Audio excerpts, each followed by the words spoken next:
तो दोस्तों स्वागत है आप सभी का BNN न्यूज के थर्ड एपिसोड के अंदर। मैं जानता हूं कि आप सभी इस हफ्ते की न्यूज जानने के लिए बहुत एक्साइटेड हैं, इसीलिए बिना कोई टाइम वेस्ट किए आइए इस वीडियो को स्टार्ट करते हैं। Zombie apocalypse.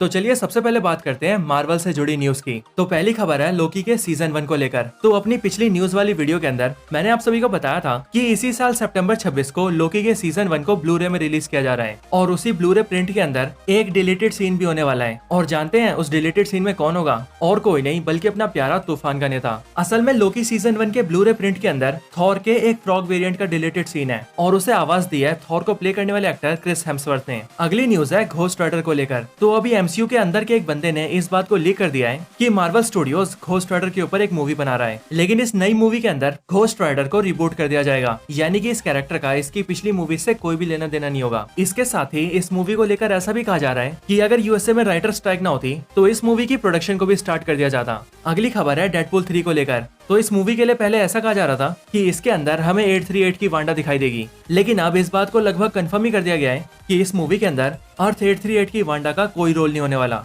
चलिए अब वांडा की बात हो ही रही है तो मैं आप सभी को इसके कुछ बिहाइंड द सीन्स वाले पिक्स दिखा देता हूँ जिन्हें मार्वल स्टूडियोज ने अभी हाल ही में रिलीज किया है। और ये दोनों ही behind the images Doctor Strange in the Multiverse of Madness movie से हैं। इसके साथ ही इसी मूवी के 2 पोस्टर्स को भी रिलीज किया गया है और इन दोनों ही पोस्टर्स को मैं स्क्रीन पर दिखा रहा हूँ। अब इस मूवी से डॉक्टर स्ट्रेंज और वांडा की बात हो ही रही है तो आइए हम वोंग की भी बात कर लेते हैं। तो वोंग के कैरेक्टर को प्ले करने वाले एक्टर बेनेडिक्ट वोंग से जब ये पूछा गया कि मल्टीवर्स ऑफ मैडनेस मूवी के अंदर उन्हें एलिजाबेथ ओल्सन की एक्टिंग कैसी लगी, तो इस बात पर उन्होंने ये आंसर दिया कि उन्हें इस मूवी के अंदर एलिजाबेथ ओल्सन की एक्टिंग बहुत पसंद आई है। और उनके अकॉर्डिंग जब एलिजाबेथ ओल्सन स्क्रीन के ऊपर अपने कैरेक्टर स्कारलेट विच को प्ले कर रही थी तब उन्हें वो बिल्कुल रियल फीलिंग लग रही थी। तो चलिए अब बात करते हैं लोकी के सीजन 2 की। तो लोकी के सीजन 2 को लेकर ये कहा जा रहा है कि इस सीरीज के अंदर ही हू रिमेन्स अपनी वापसी करने वाला है। जी हाँ, वही ही हू रिमेन्स जो कि लोकी के सीजन 1 में मर गया था, या फिर यूं कहें उसे सिल्वी ने मार दिया था। लेकिन अब इसी को लेकर रिपोर्ट्स ऐसे आ रहे हैं कि यही ही हू रिमेन्स लोकी सीजन 2 में वापसी करने वाला है। और इसके आगे अगर बात करें सिल्वी की,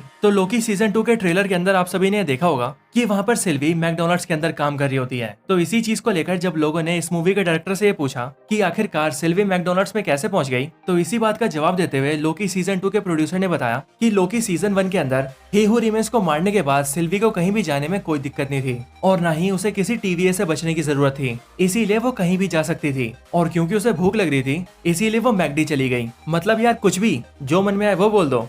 तो चलिए अब इसके आगे बात करते हैं captain America brave new world की। तो इस मूवी को लेकर पहले से ऐसा कहा जा रहा था कि इस मूवी के अंदर हमें द लीडर दिखने वाला है। तो अब इसी बात को काफी हद तक कंफर्म कर दिया गया है और ये बता दिया गया है कि captain America brave new world movie के अंदर हमें हल्क का फेमस विलन द लीडर दिखने वाला है। और ये वही द लीडर होगा जिसे हम सभी ने साल 2008 की द इनक्रेडिबल हल्क के अंदर देखा था। और यहाँ तक कि एक्टर भी सेम होगा, यानी कि टिम लैंसन। और इसके साथ ही मूवी में हमें ये भी पता लगेगा कि इस द लीडर ने इतने सालों में MCU के अंदर क्या क्या किया है। इसके बाद बात करें एवेंजर्स सीक्रेट वॉर्स की, तो इस मूवी को लेकर एक बड़ी अपडेट आई है और अपडेट ये है कि इस मूवी के राइटर ने इस मूवी को छोड़ दिया है। माइकल वॉल्ट्रन इस मूवी के मेन राइटर थे, लेकिन अब इनका मार्वल स्टूडियोज के साथ कुछ डिस्प्यूट हो गया है जिसके चलते इन्होंने एवेंजर्स सीक्रेट वॉर्स को छोड़ दिया है। अब वैसे इन्होंने सीक्रेट वॉर्स को छोड़ा है या फिर मार्वल स्टूडियोज ने इन्हें लात मार के निकाला है, ये बात अभी तक कंफर्म नहीं है। आगे पता लगेगी तो हम आपको बता देंगे। तो आइए अब बात करते हैं कुछ रिलीज डेट्स के बारे में।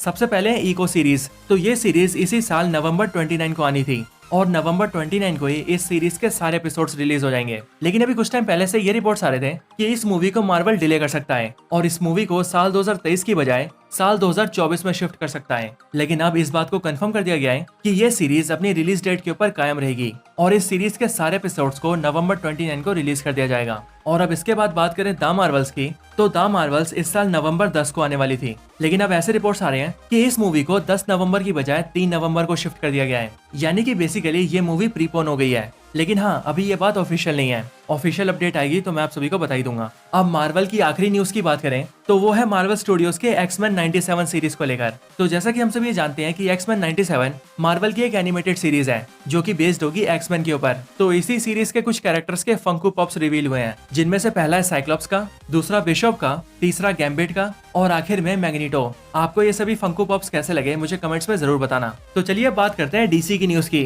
तो DC से पहली न्यूज है जेम्स गन को लेकर। तो जेम्स गन ने अभी हाल ही में इस बात बात को टीज किया है कि वो अपनी Guardians of the Galaxy franchise से स्टार लॉर्ड और मैंटिस को डीसीयू के अंदर काम देने वाले हैं। बेसिकली उनके अकॉर्डिंग उन्हें इन दोनों एक्टर्स की एक्टिंग बहुत अच्छी लगती है और इसीलिए वो ऐसा मानते हैं कि ये दोनों एक्टर्स उनके डीसी यूनिवर्स के अंदर भी काफी फिट साबित होंगे। इसीलिए वो इन दोनों एक्टर्स यानी कि क्रिस प्रैट और पॉम क्लेमेंटिव को डीसीयू में यूज करना चाहते हैं। इसके बाद बात करें नए डीसी के the Brave and the Bold movie की, तो इस मूवी की कास्टिंग को लेकर ये अपडेट आ रहा था कि इस मूवी के अंदर जॉन क्रेसिंस्की बैटमैन को प्ले कर सकते हैं। जी हाँ, ये वही एक्टर हैं जिन्हें आप सभी ने doctor Strange in the Multiverse of Madness movie के अंदर मिस्टर फैंटास्टिक के रोल में देखा था। तो हाँ, जब यही बात जेम्स गन से पूछी गई तो उन्होंने लिटरली ये कहा कि मैं नहीं जानता कि लोग क्या बातें कर रहे हैं। यहाँ पर हमारे पास अभी तक कोई स्क्रिप्ट भी नहीं है और लोग अपने मन से बैटमैन की कास्टिंग करके भी बैठे हैं। और फिर इसी के आगे उन्होंने ये बोला कि अभी स्ट्राइक के चलते सब कुछ बंद है, इसीलिए जब ये स्ट्राइक खत्म होगी उसके बाद जाकर ही इन मूवीज की कास्टिंग स्टार्ट होगी। सो अभी के लिए ये सारी न्यूज फेक है। तो अगली खबर की बात करें तो जैसा कि आप सभी जानते हैं कि डीसी के नए प्लान के अकॉर्डिंग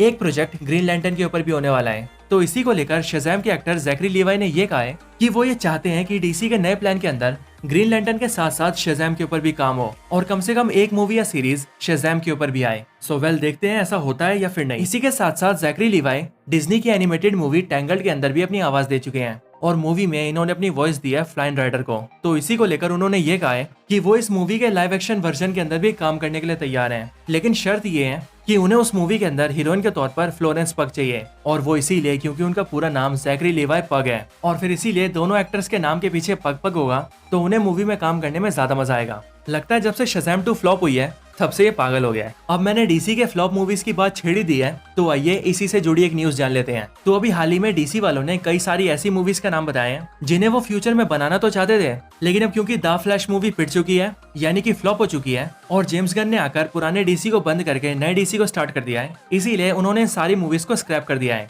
और ये सारी मूवीज थी द फ्लैश 2 जो कि ऑफ कोर्स द फ्लैश 1 के फ्लॉप होने की वजह से कैंसिल हुई है, flash point movie, super girl की मूवी लेकिन जेम्स गन वाली सुपर गर्ल नहीं बल्कि द फ्लैश वाली सुपर गर्ल, आगे बैटमैन बियॉन्ड के ऊपर एक मूवी, फिर एक मूवी बैट गर्ल के ऊपर, उसके बाद जस्टिस लीग 2 और जस्टिस लीग 3 और आखिर में एक मूवी क्राइसिस ऑन इन्फिनाइट अर्थ के ऊपर। तो हाँ, सुनने में सारे प्रोजेक्ट्स बहुत ही बढ़िया लग रहे हैं, लेकिन अब इन सब को स्क्रैप कर दिया गया है। साथ ही साथ हमें ये भी पता लगा है कि डीसी वाले एक सीरीज नाइटविंग के ऊपर भी लाने वाले थे, लेकिन अब डीसी के रिबूट के चलते नाइटविंग के प्रोजेक्ट को भी कैंसिल कर दिया गया है। इसके बाद बात करें ब्लू बीटल की, तो इस मूवी के कई सारे कॉन्सेप्ट आर्ट को रिवील किया गया है। मैं स्क्रीन पर बारी बारी दिखा रहा हूँ, आप सभी देख लीजिए। और ये सारे वो कॉन्सेप्ट आर्ट है जिन्हें कॉनरेड कैरापैक्स और ब्लू बीटल के ऊपर यूज किया जाना था। अगली खबर थोड़ी सी सैड है। दरअसल आर्लिन सॉर्किन जो कि वो लेडी है जिन्होंने सबसे पहले हार्ले क्विन को आवाज दी थी और जिन्हें first voice of Harley Quinn भी कहा जाता है, उनकी अब डेथ हो चुकी है। असल में इनकी उम्र 67 थी और क्योंकि इन्हें कई सारी हेल्थ इश्यूज थे इसीलिए ये कुछ दिन पहले ही पास्ड अवे हो गई हैं। सो हाँ, may God rest in peace. अब बात करें ड्यून के पार्ट 2 की, तो इस मूवी को ऑफिशियली डिले कर दिया गया है क्योंकि जहाँ ये मूवी इसी साल नवंबर 3 को आनी थी वहीं पर अब इस मूवी को पोस्टपोन करके अगले साल मार्च के अंदर शिफ्ट कर दिया गया है। तो हाँ, अब ये मूवी 15 मार्च 2024 को आएगी। इसी के साथ साथ इस मूवी के कुछ कवर आर्ट्स भी रिवील हुए हैं जिन्हें एम्पायर मैगजीन के अंदर यूज किया गया है। मैं स्क्रीन पे दिखा देता हूँ, आप जल्दी से देख लीजिए। आगे बात करें डीसी की सीरीज सुपरमैन एंड लुइस की, तो इस सीरीज को लेकर अब ये कंफर्म कर दिया गया है कि ये सीरीज सिर्फ सीजन 4 तक नहीं बल्कि अब सीजन 5 तक आएगी। तो हाँ, जिन्हें ये सीरीज पसंद आ रही थी उनके लिए ये गुड न्यूज है। अब इसके बाद फिर से ब्लू बीटल की बात करें तो ब्लू बीटल मूवी के डायरेक्टर ने ये कंफर्म कर दिया है कि ब्लू बीटल की मूवी के अंदर ग्रीन लैंटर्न का भी रेफरेंस है, क्योंकि इस मूवी की स्टार्टिंग सीन के अंदर हम सभी को एक ग्रीन कलर की लाइट दिखाई गई थी और वो ग्रीन लाइट और किसी की नहीं बल्कि ग्रीन लैंटर्न की थी। सो हाँ, जो भी फैंस डीसी कॉमिक्स को बहुत बेहतरीन तरीके से पढ़ते हैं उन्होंने शायद से इस डिटेल को कैच किया होगा। सही बताऊं तो मुझे तो ऐसा कुछ भी नहीं लगा था। अब इसके आगे बात करें क्रिस्टोफर नोलन की ओपनहाइमर की, तो अपनी इस मूवी को लेकर क्रिस्टोफर नोलन ने पहले ये कहा था कि उनके अकॉर्डिंग इस मूवी के अंदर कोई भी वीएफएक्स यूज नहीं हुआ है और मूवी में जो भी ऐसे सीन्स हैं जो कि लोगों को ऐसा लग रहा है कि उन्हें वीएफएक्स से क्रिएट किया गया है, तो वो सारे सीन्स बिल्कुल रियल है जिन्हें बिना किसी सीजीआई के क्रिएट किया गया है। तो हाँ, अब क्रिस्टोफर नोलन की इस स्टेटमेंट के ऊपर ओपनहाइमर मूवी के वीएफएक्स टीम के सुपरवाइजर ने ये कहा है कि क्रिस्टोफर नोलन ने जो भी कहा है वैसा बिल्कुल भी नहीं है। इस मूवी के अंदर वीएफएक्स यूज किया गया है और कई सारे ऐसे सीन्स हैं जिन्हें वीएफएक्स और सीजीआई की मदद से क्रिएट किया गया है। सो बेसिकली उनके कहने का मतलब ये है कि क्रिस्टोफर नोलन पागल है, कुछ भी बोलता है, उसकी बात सुनने की कोई जरूरत नहीं है। अब बात करें जैक स्नाइडर की रेबल मून की, तो ये मूवी इसी साल 22 दिसंबर को नेटफ्लिक्स पर आएगी और इसके अगले पार्ट को रिलीज किया जाएगा अगले साल अप्रैल 19 को। और अब इस मूवी के साथ साथ जैक स्नाइडर ने इस बात को भी कंफर्म कर दिया है कि रेबल मून के ऊपर एक वीडियो गेम भी आएगा, जो गेम अभी डेवलपमेंट में है और ये मोस्ट प्रोबेबली अगली मूवी की रिलीज डेट के बाद पब्लिक के लिए लॉन्च कर दिया जाएगा। सो हाँ, देखते हैं ये गेम कैसी होती है। इसी के साथ साथ जैक स्नाइडर ने ये भी बताया कि उनकी उनकी ये मूवी यानी कि रेबल मून नेटफ्लिक्स पर आ रही है, बट उनके अकॉर्डिंग नेटफ्लिक्स से पहले वो इस मूवी को लेकर वार्नर ब्रोस के पास गए थे, बट वार्नर ब्रोस ने इस मूवी को लेकर उन्हें कोई भी कंफर्मेशन नहीं दिया। और फिर जब कई कोशिशों के बाद भी उन्हें वार्नर ब्रोस से कोई रिप्लाई नहीं मिला, तब जाकर उन्होंने नेटफ्लिक्स से बात की, जिसके बाद नेटफ्लिक्स ने उनके साथ इस मूवी को लेकर डील कर ली। आगे बात करें रिकी एंड मॉन्टी सीरीज की, तो ये बेसिकली एक एनिमेटेड सीरीज है। तो इसी को लेकर ये अपडेट है कि इसी सीरीज का सीजन 7 इसी साल अक्टूबर 15 से स्टार्ट हो जाएगा। सो हाँ, जो भी ये सीरीज देखते हैं वो ये देख सकते हैं। वैसे मुझे तो ये भी नहीं पता कि ये सीरीज इंडिया में आती भी है या फिर नहीं। अगर आपको पता हो तो कमेंट्स में जरूर बताना। तो चलिए अब आखिर में एनिमे न्यूज की बात करते हैं। तो वन पीस की एनिमे वर्ल्ड में बहुत फेमस है, इसीलिए नेटफ्लिक्स इसकी लाइव एक्शन सीरीज बना रहा है। और अब इस लाइव एक्शन सीरीज के रिलीज डेट को भी कंफर्म कर दिया गया है, जो कि रखी गई है 31 अगस्त की। अब वन पीस के बाद बात करें जुजुत्सु काइसेन की, तो जुजुत्सु काइसेन एनिमे सीरीज का एक न्यू आर्क स्टार्ट हो रहा है और ये आर्क भी 31 अगस्त से स्टार्ट होगा। इस वाले आर्क को लेकर बहुत हाइप है, सो देखते हैं एनिमे वाले हमें क्या दिखाते हैं। वैसे ये सीरीज है तो बड़ी कमाल की। तो चलिए अब आखिरी में बात करते हैं माय हीरो एकेडमिया की। तो कार्टून नेटवर्क ने इस एनिमे सीरीज को कंफर्म कर दिया है और अब ये एनिमे सीरीज 10 सितंबर से कार्टून नेटवर्क के ऊपर स्टार्ट होने वाली है और हर वीक इसका एक एपिसोड आएगा, जिसे ऑफिशियली 4 लैंग्वेजेस के अंदर डब किया गया है, जो कि है हिंदी, तमिल, तेलुगु और कन्नड़। सो अगर आप इसके लिए एक्साइटेड हैं तो कमेंट्स में जरूर बताना।